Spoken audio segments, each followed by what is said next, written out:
Injections are best used in combination with other things such as weight loss, stretching, proper exercise, activity modifications, ice and heat and other modalities like electrical stimulation, physical therapy, chiropractic adjustments, and anti-inflammatory medications. Typically, injections can help, but if used without any of these other additions, they can result in pain coming back after the treatment has worn off. Typically, you can have shots about 3 or 4 times a year, depending on the indication that you're having them for. Some of the indications that you can have injections for include arthritis, rheumatoid arthritis, psoriatic arthritis, gout, pain or inflammation of a joint or a muscle, bursitis, tendinitis, or certain trigger points, which trigger points tend to be knots in the muscles or areas of intense tension. Some of the most common trigger points include the jaw muscles, the neck muscles, the hip and the buttock muscles, low back muscles, and shoulder muscles. The most common places to receive injections are the knees, hips, shoulders, elbows, wrists, hand, and feet. Side note,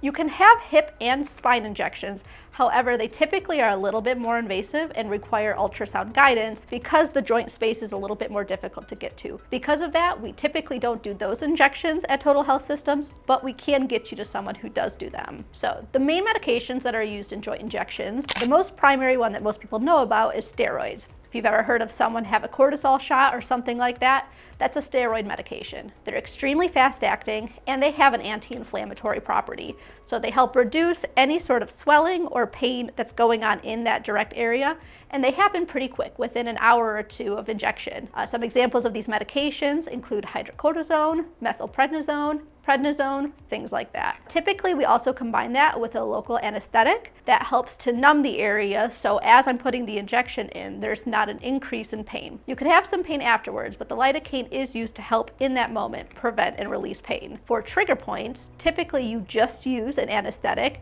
to help relax the muscle and calm it down. However, if you're injecting into the joint space itself, typically you'll use a combination of a steroid and an anesthetic. Some of the benefits of injection include that they're minimally invasive. While it is a shot, typically it's just a really quick office procedure and you get to go home within a half hour.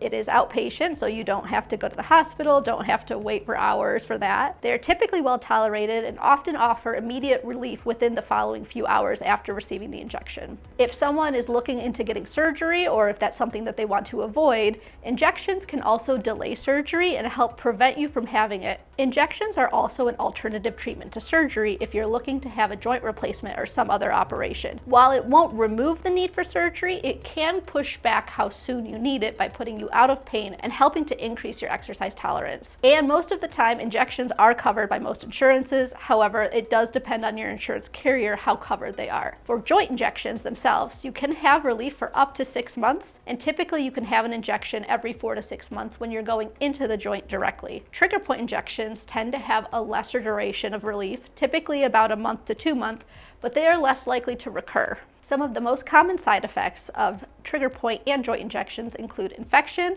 increased pain, facial flushing, increased blood sugar, bruising, bleeding, and an allergic reaction to the medication. There are some extremely rare side effects such as cartilage damage, nerve damage, tendon damage, and thinning of the bone. This is mitigated by not having injections very often and spacing that out and combining it with things like physical therapy and chiropractic adjustments. So the thing to note about both joint injections and trigger point injections are that they will improve pain, but it doesn't necessarily prevent the pain from returning. Especially if you have an underlying condition such as osteoarthritis or rheumatoid arthritis, it is common for that pain to return after several months. But using injections in combination with some of the other modalities that I talked about earlier can help keep you pain-free for longer and out of surgery, which most people want.